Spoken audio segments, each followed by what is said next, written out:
Vamos ler o texto da palavra de Deus que fica em Juízes, capítulo 6, do versículo 1 ao versículo 16. Juízes, Velho Testamento, capítulo 6, fica logo depois de Josué, Juízes. Todos já acharam, amém? Amém. Isso da Bíblia, Gênesis, Êxodo, Levítico, Números, Deuteronômio, Josué, Juízes. Capítulo 6, nós vamos ler do versículo 1 ao 16, diz assim: De novo os israelitas fizeram o que o Senhor reprova, e durante 7 anos ele os entregou nas mãos dos midianitas. Os midianitas dominaram Israel, por isso os israelitas fizeram para si esconderijos nas montanhas, nas cavernas e nas fortalezas. Sempre que os israelitas faziam as suas plantações, os midianitas, os amalequitas e outros povos da região a leste deles as invadiam. Acampavam na terra e destruíam as plantações ao longo de todo o caminho até Gaza e não deixavam nada vivo em Israel, nem ovelhas, nem gado, nem jumentos. Eles subiam trazendo os seus animais e suas tendas e vinham como enxames de gafanhotos. Era impossível contar os homens e os seus camelos. Invadiam a terra para devastá-la. Por causa de Midian, Israel empobreceu, tanto que os israelitas clamaram por socorro ao Senhor.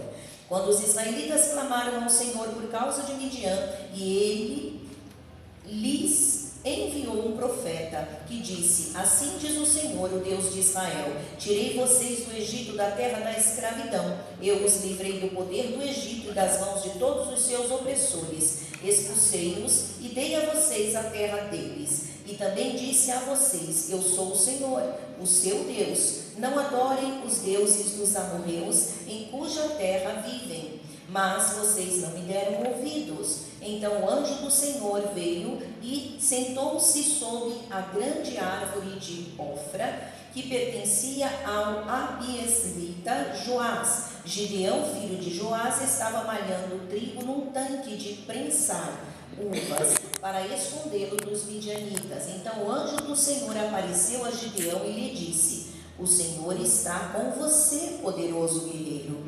Ah, Senhor, Gideão respondeu: Se o Senhor está conosco, por que aconteceu tudo isso? Onde estão todas as suas maravilhas que os nossos pais nos contam quando dizem: Não foi o Senhor que nos tirou do Egito? Mas agora o Senhor nos abandonou e nos entregou nas mãos de Midian.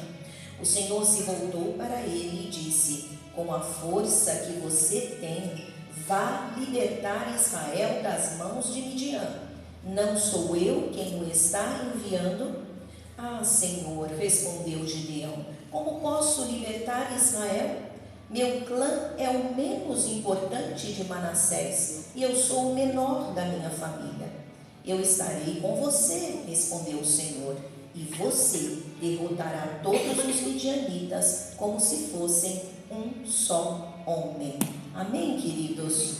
Glória a Deus. Eu vou estar falando com os irmãos sobre quando o clamor é ouvido e atendido. Amém? Quando o clamor é ouvido e atendido. Essa história, a história de Gideão, é uma história interessante que contém muitos ensinamentos espirituais e também fala do sobrenatural de Deus, fala daquilo que o Senhor fez de uma forma milagrosa, né? Vamos chamar até assim de espetacular, exagerada, porque o Senhor fez algo maravilhoso através do seu próprio poder, porque não usou nem os homens, né? Você que conhece a história de Gideão sabe que Gideão, ele arregimentou um exército de 32 mil para batalhar contra esses povos, né, que vinham contra eles, que eram os midianitas, os amalequitas e os povos da região que vinham contra Israel. Israel então, né, fez um grande exército, arregimentou um bom exército, só que Deus foi passando, né, deixando passar. Não, esse não, passa, não vamos batalhar com 32 uma peneira, de tal maneira que só sobraram 300 homens. Desses 300 homens, para batalhar contra milhares e milhares dos outros povos, era na certa derrota. Mas foi assim que o Senhor fez, né? Livrou Israel da mão dos midianitas com apenas 300 homens. Então, elimina até mesmo esses 300 homens, porque foi o poder de Deus que manifestou, né? Então, esse capítulo e essa história de Gideão é uma história espetacular, é uma história bonita, é uma história que traz muitos ensinamentos espirituais e mostra o sobrenatural do Senhor.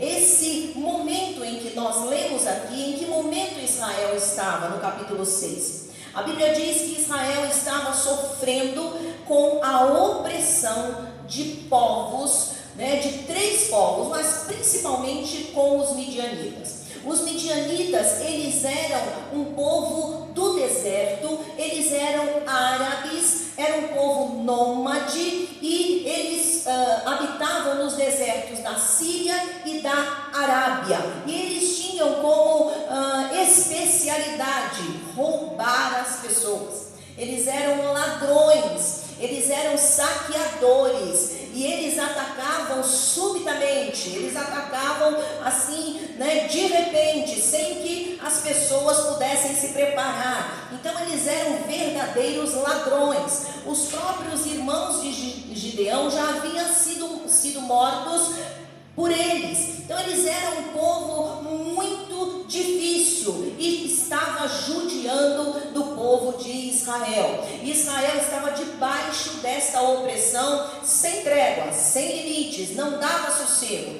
Tanto é que Israel precisou se esconder. A Bíblia diz que eles entravam lá, pisoteavam tudo, roubavam o melhor da terra, roubavam os animais, roubavam tudo que era bom, e o que deixava, o que restava, eles pisoteavam. Isto é, não sobrava nada para o povo de Israel sobreviver. Então era um inimigo muito abusado, um inimigo que impunha temor, e eles eram muitos e faziam isso de uma forma muito cruel. A Bíblia explica por que desta situação, por que Israel estava debaixo desta opressão. Esta opressão veio sobre Israel por causa da desobediência a Deus. A gente vê isso no versículo 1, né? Por 7 anos o Senhor os entregou nas mãos dos midianitas. E por que isso? Porque o Senhor reprovou aquilo que Israel estava fazendo. Israel estava em pecado.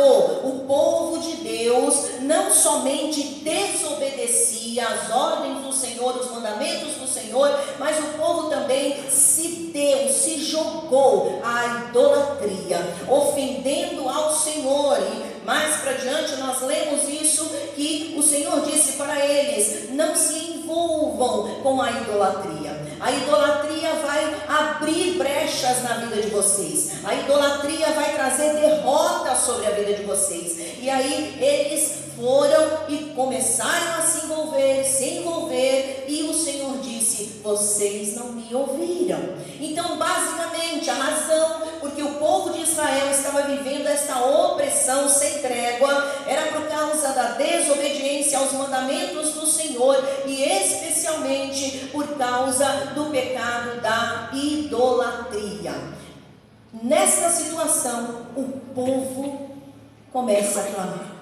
A Bíblia diz que o povo clamou ao Senhor. O clamor de Israel foi ouvido e atendido por Deus. Porém, Israel precisou fazer a parte dele para que Deus pudesse fazer a sua. E é sobre isso que eu quero falar com os irmãos. Quando é que o clamor é ouvido e atendido? Quando é que o nosso clamor a Deus é ouvido e atendido? A Bíblia diz que Israel clamou em todas as circunstâncias ruins e Deus os ouviu e os atendeu. Quando é que o clamor que fazemos a Deus é ouvido e atendido. A primeira coisa, quando ele é feito. Quando eu clamo. Olha o que diz lá o versículo 6 até o versículo 8. Capítulo 6 de Juízes, versículo 6 a 8. Por causa de Midian, Israel empobreceu, tanto que os israelitas clamaram por socorro ao Senhor. Quando os israelitas clamaram ao Senhor por causa de Midian, ele lhes enviou um profeta que disse: assim diz o Senhor, o Deus de Israel: tirei vocês do Egito, da terra da escravidão. Amém? Quando é que o clamor é ouvido e atendido? Quando ele é feito. Muitas das vezes, queridos, nós passamos por lutas e aflições. Vamos até começar com o próprio exemplo do povo de Israel. O povo de Israel ficou por 7 anos escravizado por esses povos. Midian entrou em Israel e massacrava Israel e deixou Israel por 7 anos vivendo na miséria, na pobreza, porque eles roubavam tudo, e quem quisesse confrontá-los, resisti-los, eles matavam. Mas eu pergunto, por que eles tiveram que esperar 7 anos para clamar? Por que ficaram tanto tempo sendo oprimidos? Vejam que a palavra de Deus registra o tempo. Por 7 anos eles ficaram oprimidos até que eles resolveram clamar. Então, quando que é que Deus ouve o clamor? Quando eu faço, quando você faz. Muitas das vezes estamos passando por lutas e problemas, e o que a gente faz? A gente ou se resigna, ou murmura bastante, ou pede outra pessoa para clamar por nós, ou simplesmente a gente dá um significado, considero meio biruta, mas tem gente que faz isso, para a sua dor, para o seu sofrimento, tipo, é meu karma. E eu digo para você, karma aí, irmão, viu? Karma aí. Você não precisa ficar sofrendo, amargando com o sofrimento, amargando com a opressão dos inimigos. Não, você deve clamar ao Senhor. Lá em Jeremias 33, versículo 3, o Senhor diz ao seu povo: clama a mim que eu vou te responder e vou te anunciar coisas grandes e maravilhosas que você não sabe. Amém, meu irmão? É importante que nós entendamos que o Senhor, Ele vai ouvir e atender o meu clamor quando eu clamar. O Senhor nos manda clamarmos. O Senhor não quer que fiquemos justificando dor. Não quer que nós reajamos diante da dor com passividade. Mas deseja que eu e você abramos a boca e clamemos pelo seu nome. E clamemos pelo seu livramento. O Senhor deseja que nós clamemos, irmãos. E eu quero dizer aqui sobre a questão do clamor. Clamar não é chamar gatinho. O que é chamar gatinho?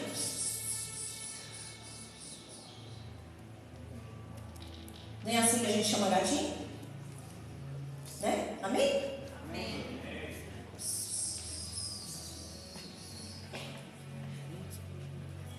Clamar é o ponto alto da oração. Clamar é quando você eleva ao Senhor um grito de socorro. Oh Deus, vem me socorrer. Aí algumas pessoas dizem: não, mas Deus não é surdo. Mas é Ele que manda que clamemos. E clamor não é chamar gatinho. Clamor não é orar em pensamento. Eu vou clamar a Deus. Isso não é clamor.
E Deus ainda diz: serei achado de vós.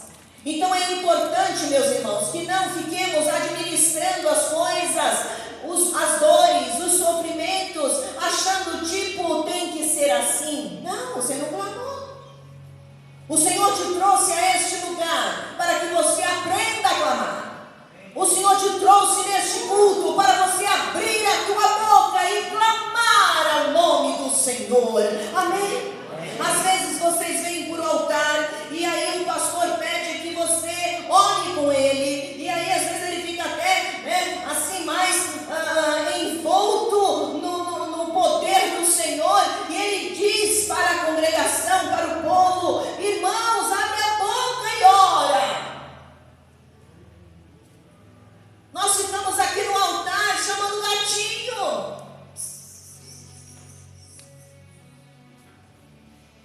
Esquece que o outro está do lado. Há um Deus que te vê. Há um Deus que está neste lugar e que ouve, está com seus ouvidos atentos ao clamor do aflito. Então clame ao nome do Senhor. Em vez de você chorar e esmurrar lá no seu quarto, lá na sua casa, você vai esmurrar o céu aqui, meu irmão, e vai clamar ao Senhor, e Ele te ouvirá. Aleluia.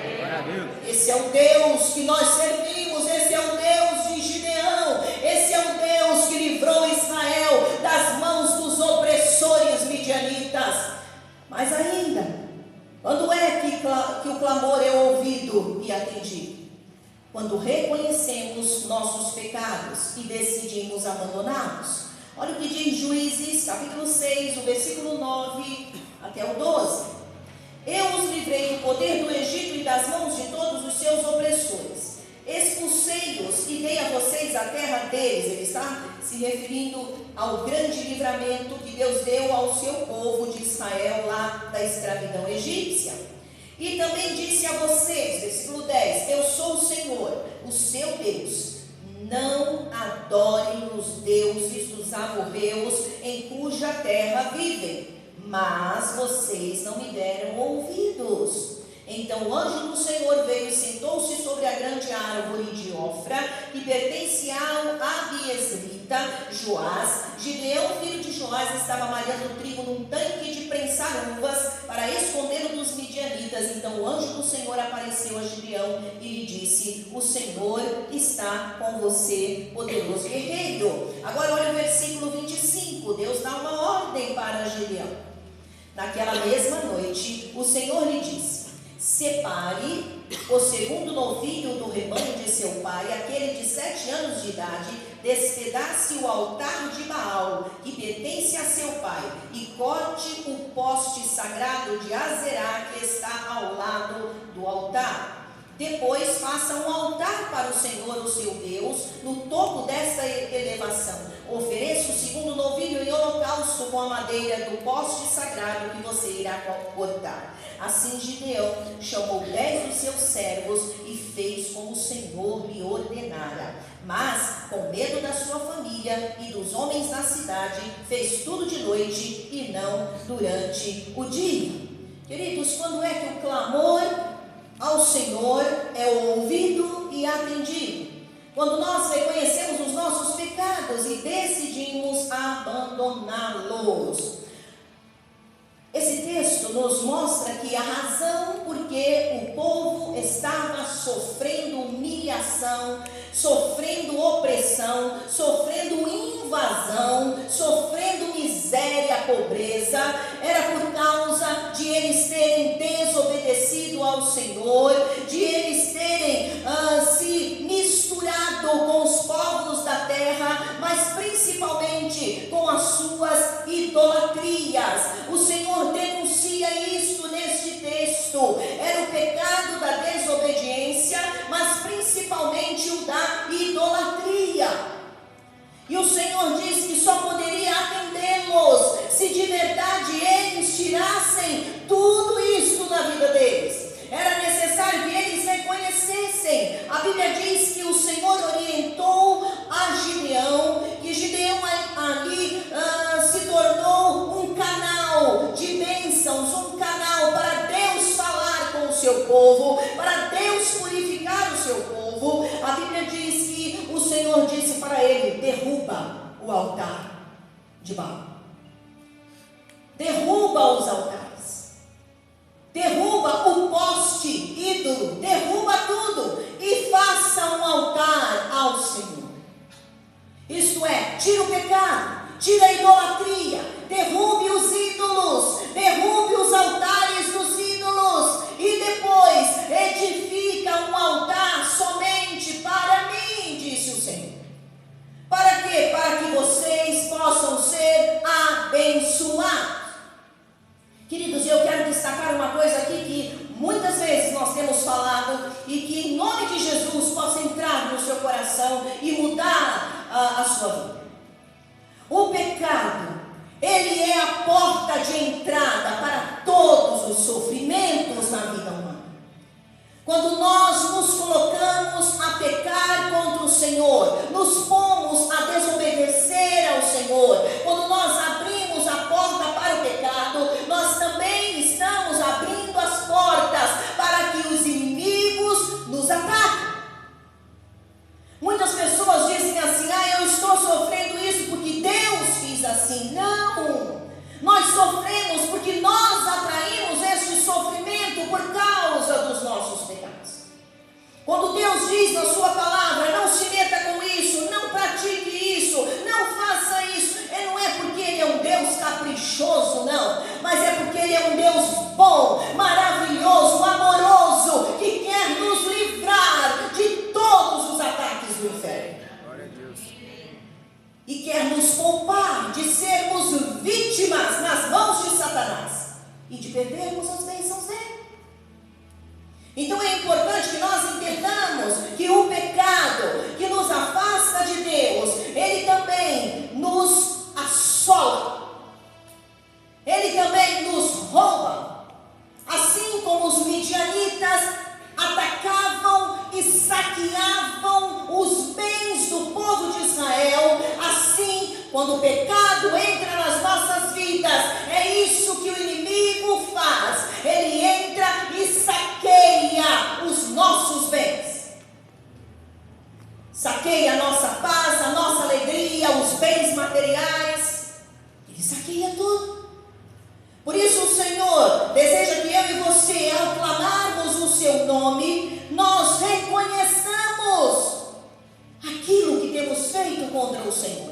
Muitas das vezes a gente ora e não acontece nada.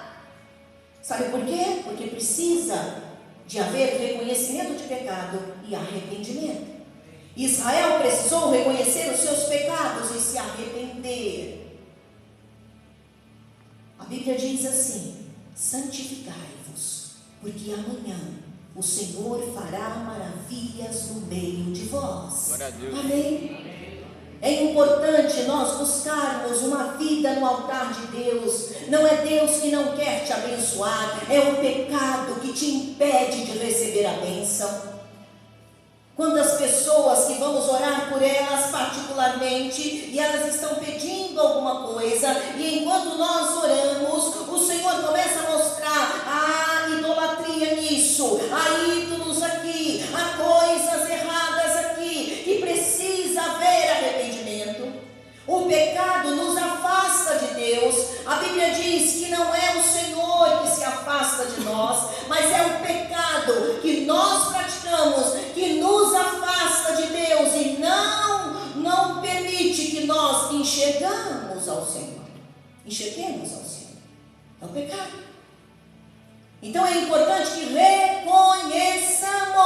Para quê? Para que nós não nos tornemos presa fácil do diabo.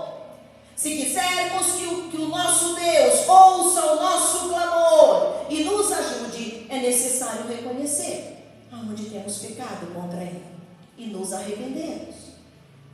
O pecado é a razão de todos os nossos problemas. Ele nos joga na zona do medo e da derrota. Ficamos acuados, tal como os midianitas faziam com Israel. Deixava-os acuados, escondidos, aprisionados. O Senhor deseja nos libertar, mas é importante tirarmos o pecado das nossas vidas.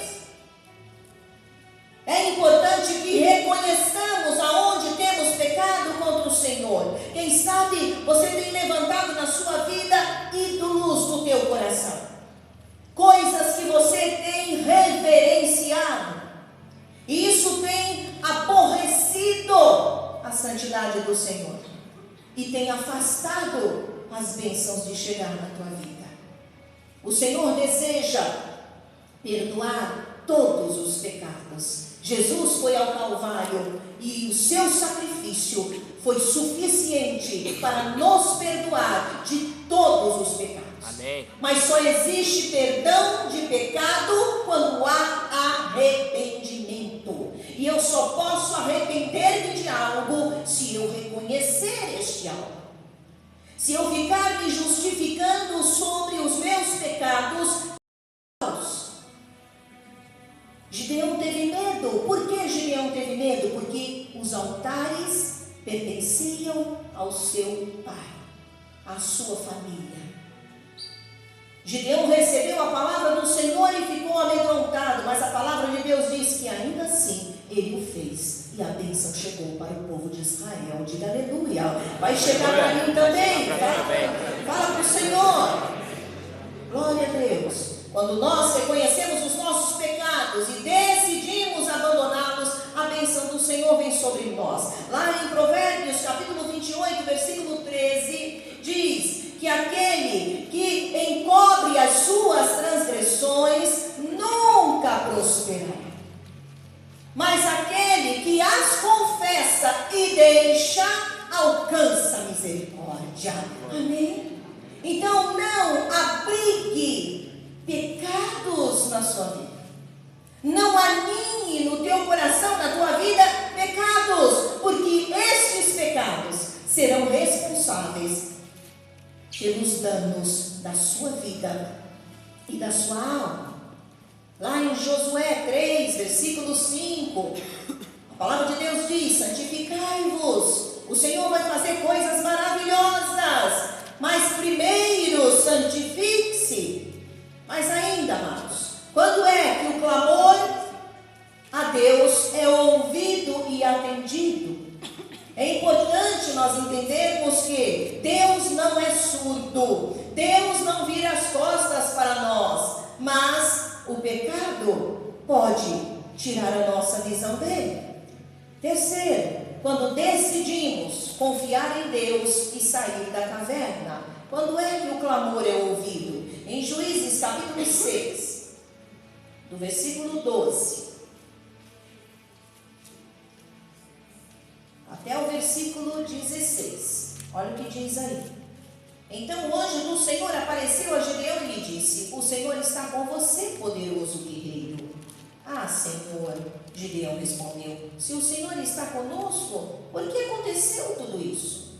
Onde estão todas as suas maravilhas que os nossos pais nos contam, quando dizem: não foi o Senhor que nos tirou do Egito, mas agora o Senhor nos abandonou e nos entregou nas mãos de Midian? O Senhor se voltou para ele e disse: com a força que você tem, vá libertar Israel das mãos de Midian. Não sou eu quem o está enviando?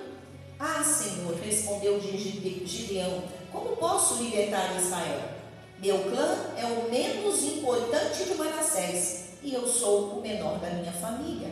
Eu estarei com você, respondeu o Senhor, e você derrotará todos os midianitas como se fossem um só homem. Agora pula lá para o versículo 27.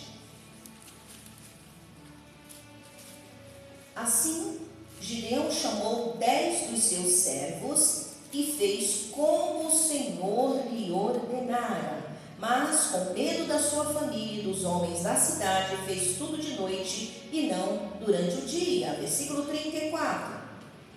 Então, o Espírito do Senhor apoderou-se de Gideão e ele, com toque de trombeta, convocou os abiesritas para segui-lo. Aleluia! Agora olha o que diz o Salmo 115, 11. Abra sua Bíblia no Salmo, capítulo 115, o versículo 11.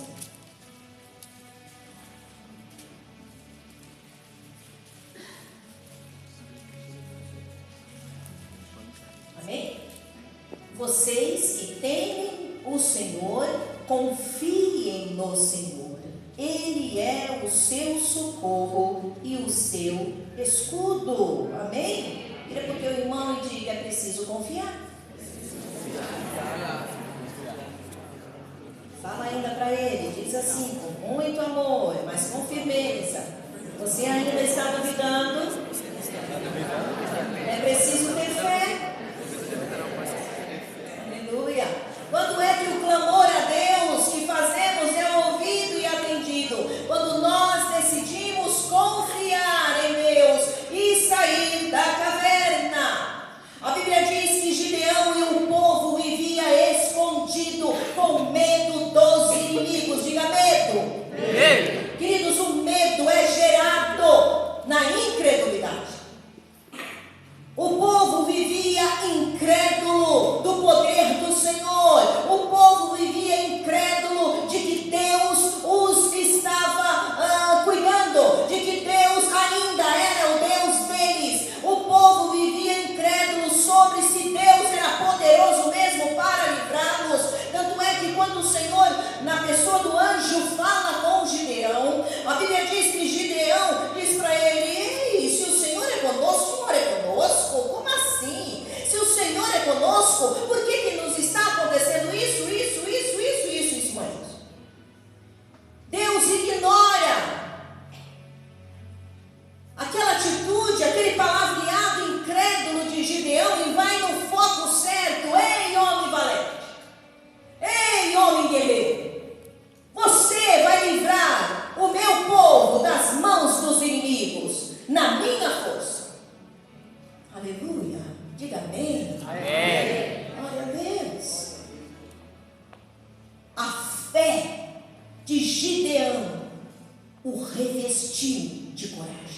Até então ele estava incrédulo. Ele chegou a debater com o anjo. Queridos, quantas das vezes Deus está falando conosco: eu vou te dar, eu vou te abençoar, você vai conseguir, você vai possuir, você vai chegar lá, porque eu sou contigo, eu serei com você lá, eu vou te dar a tua bênção. E quantas das vezes, mesmo ouvindo Deus falar tão direto conosco, como Ele está fazendo agora através da minha vida aqui para você, e aí você diz: será? Como pode Deus me dar algo se eu não estou vendo nada, Senhor? Como o Senhor pode mudar a minha história se não acontece nada? Como pode o Senhor mudar a situação se eu não tenho nada nas minhas mãos? Eu quero dizer para você: o teu nada nas mãos de Deus é tudo.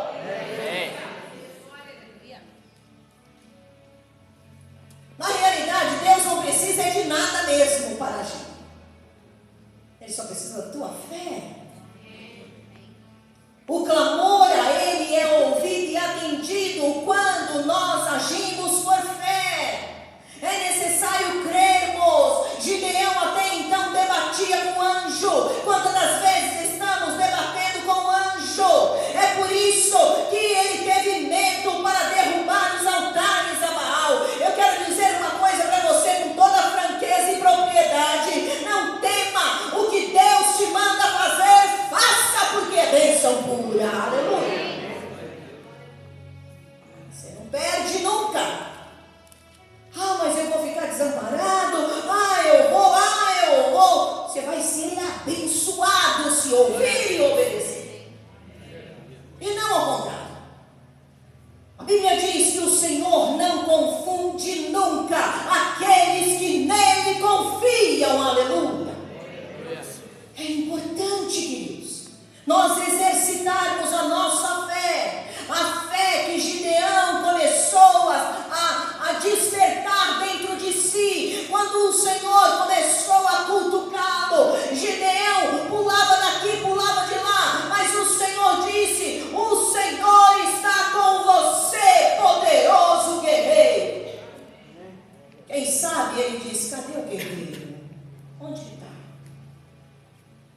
Quem sabe Deus está falando com você e você diz: não, não é para mim isso.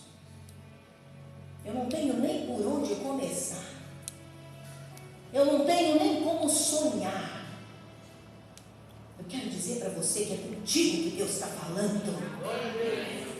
O Senhor fala particularmente conosco e com cada um individualmente. Ele está falando com você. Ele está dizendo para você: clame, clame a mim, creia, porque você vai ver o que você nunca viu, você vai experimentar o que nunca experimentou, e eu não vou usar as suas condições, porque eu não preciso delas, eu vou agir pelo meu poder, e você vai ser abençoado. Glória a Deus. Foi isso que o Senhor fez com o povo de Israel, através da vida de Gideão. Quando nós conseguimos crer, decidimos fazer isso de forma incondicional, quando eu decido crer incondicionalmente no poder de Deus, as forças começam a entrar. Parecendo aqueles super-heróis, né? Precisa tocar em alguma coisa para poder se transformar. Você não precisa tocar, você precisa deixar o Espírito Santo gerar fé no teu coração. Amém. A fraqueza é trocada pela força, porque as forças de Deus começam a emanar, e aí começa a correr nas tuas veias espirituais, e de covarde você vira corajoso, guerreiro, guerreira. Aleluia! A Bíblia diz que Gideão estava na condição de covarde, na condição de se esconder, na condição de fugir, na condição de guardar as coisas escondidas, porque o inimigo vinha para tomar. Mas quando ele começou a crer, as coisas mudaram. Aleluia! Se você continuar lendo, você vai ver esse texto e até o capítulo 8, você vai ver o que Deus fez na vida daquele povo, através da fé de um homem que resolveu crer, a despeito de toda a contrariedade de sua família. Os seus familiares estavam metidos até a cabeça com idolatria. A tendência do ser humano para idolatrar as coisas, amados, é um negócio absurdo. Lá no capítulo 8, que a gente não vai ler, mas depois se você quiser você leia e veja a história. É tão sério essa sutileza, essa capacidade de se corromper e de idolatrar coisas e fazer de coisas o nosso Deus. Isso é tão do ser humano caído, porque a nossa natureza é a natureza caída. Só em Cristo nós temos restauração. Sabe o que acontece? Esse povo, depois de toda a bênção que Deus deu a esse povo, porque esse povo ganhou dos midianitas e dos povos, com apenas 300 homens. Até outro dia o pastor pregou sobre isso aqui, com 300 homens que lamberam a água. Lembra que eram uns 32 mil, depois saiu 10 mil, né? Lembra disso? E foi ficando uns pinguinhos, até que sobrou só 300. E a seleção foi feita com aqueles que lambiam a água. Os que lamberam a água e não tiraram suas mochilas ou suas armas, não se desvencilharam delas, mas se mantiveram como verdadeiros guerreiros. A Bíblia diz que o Senhor disse: separa esses prestam, estão a postos. Somente 300 para batalhar contra milhares. Sabe o que a Bíblia diz? Que eles ganharam a guerra. Amém. Detalhe: mas como é que foi? Foi uma coisa assim, que parecia anjo? Não, eles nem usaram da espada. O Senhor foi no arraial dos inimigos durante a noite e começou a arrazoar o arraial dos inimigos, a ponto de eles começarem a ficar tão amedrontados, com tanto medo, eles foram ficando tão apavorados e descontrolados, que cada soldado midianita tirou da espada e ia matando uns aos outros. Eles mesmos se mataram durante a madrugada sem luz, porque o Senhor arrasou aquele lugar. Eu quero dizer para você que quando você crê, é Deus que batalha por você. Sem crer, você vive com medo, se acovarda, se esconde e o pior, perde a batalha. Mas quando você crê, você fica um guerreiro valente. Aleluia! Ninguém pode te resistir, porque quem guerreia as tuas guerras desde então é o Senhor. Aleluia! É Deus por nós. Quando nós entregamos as nossas guerras a Ele, amados, o Senhor quer nos despertar para entendermos que clamar a Ele é coisa muito importante, que estarmos na igreja não é simplesmente para ficarmos assentados recebendo algo ou um pozinho. O anjo vai passar com um pozinho, vai derramar na cabeça e aí eu vou ficar vencedor. Não! Existe a parte de Deus, mas existe a tua parte, e o Senhor diz para você: abre a tua boca e clama a mim, que eu vou fazer coisas novas. Aleluia! É isso que o Senhor quer que nós entendamos, para que Deus ouça e atenda. Eu preciso abrir a boca e clamar. Em vez de abrir a sua boca para murmurar, abra a sua boca para clamar. Em vez de abrir a sua boca para amaldiçoar. Quantas pessoas amaldiçoam a si mesmas?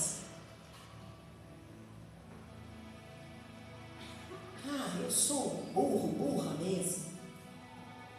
Nada dá certo mesmo para minha vida. Meu casamento é uma droga. E vai por aí afora. O Senhor quer mudar isso na tua vida, meu amigo, minha irmã, meu irmão. Deus quer mudar isso. Mas é importante que você entenda que Deus deu uma boca para você endereçá-la para Ele, amém? Para que ela seja um manancial de vida, um manancial de bênçãos, para que a tua voz, quando ela se levantar, seja para dizer: oh Deus, eu clamo pelo teu livramento, aleluia!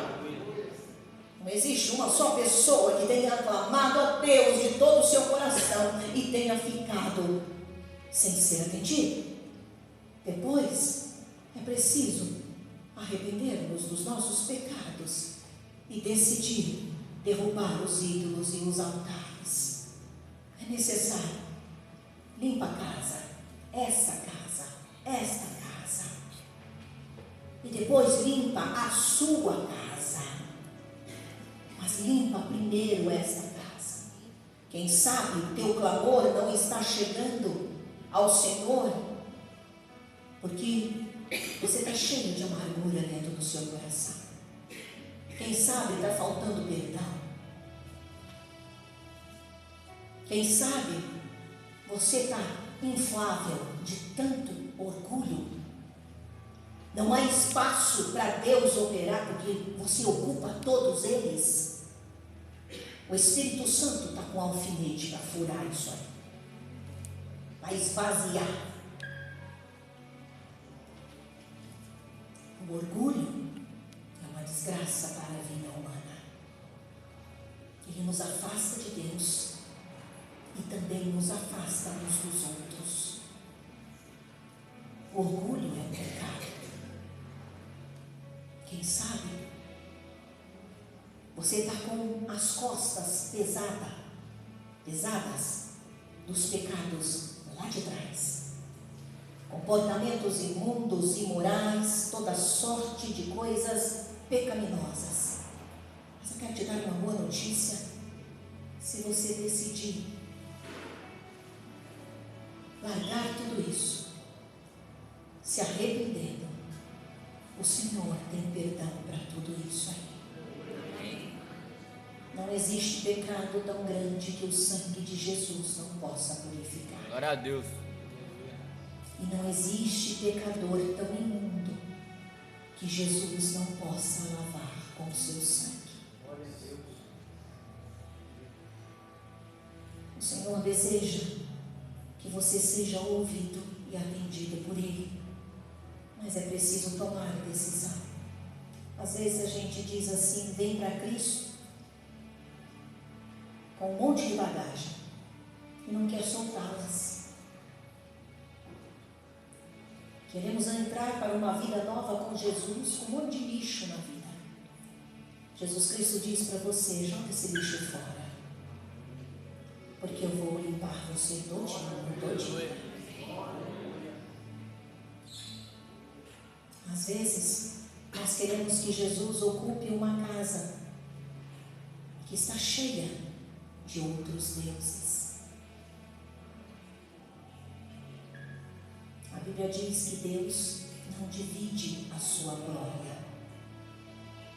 Só Ele é Senhor e ninguém mais. Ou você se decide ficar somente com Ele,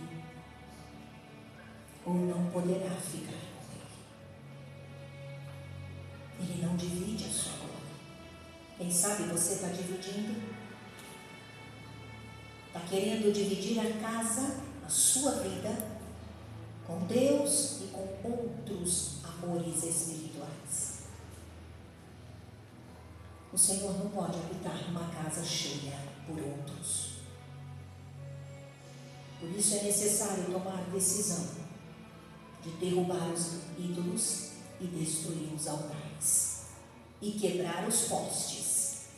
Às vezes as pessoas vêm para Cristo e até se desvencilham de toda a idolatria, quebram os ídolos, destrói os altares, mas deixa o poste.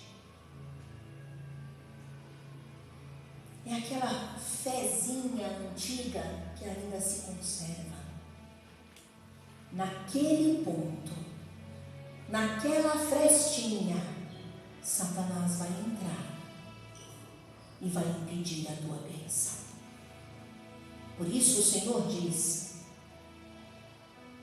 quebra os ídolos, destrói os altares e põe para queimar o poste. Oferece em sacrifício a mim, porque só o Senhor é Deus e ninguém mais. E depois, amados, exercer fé. Você nunca tocará o coração de Deus com incredulidade. A incredulidade te torna um covarde, mas a fé te torna um guerreiro corajoso.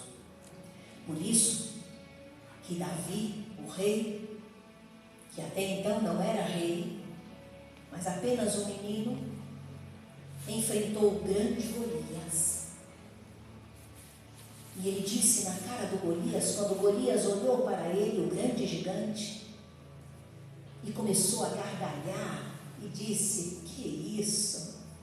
Você vem para mim com pedrinhas? Eu vou acabar com você. Davi me abalou. Davi olhou bem na cara do gigante, tipo assim, ó.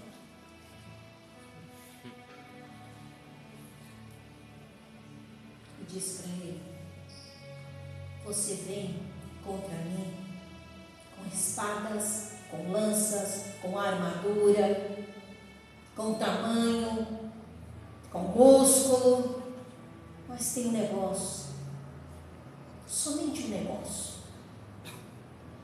eu vou contra ti em nome do Senhor dos Exércitos. Glória a Deus. E com esta pedrinha cheia de fé, eu vou derrubar você ao chão. E com a tua própria espada, eu vou cortar a tua cabeça. Isso é a fé. Um pequenininho diante de um grandalhão. Espadas escudos, lanças, toda uma armadura forte. O pequenino Davi não se intimidou, porque a fé injeta coragem nas nossas veias. Meu irmão, Deus tem coisas extraordinárias para te dar. Amém. Quando eu digo extraordinárias, eu não estou dizendo nem aquilo que você sonha, porque o que Deus tem é melhor do que o sonho. Glória a que Deus. gente sonha. É melhor. Ele tem coisas extraordinárias. Ele tem coisas maravilhosas.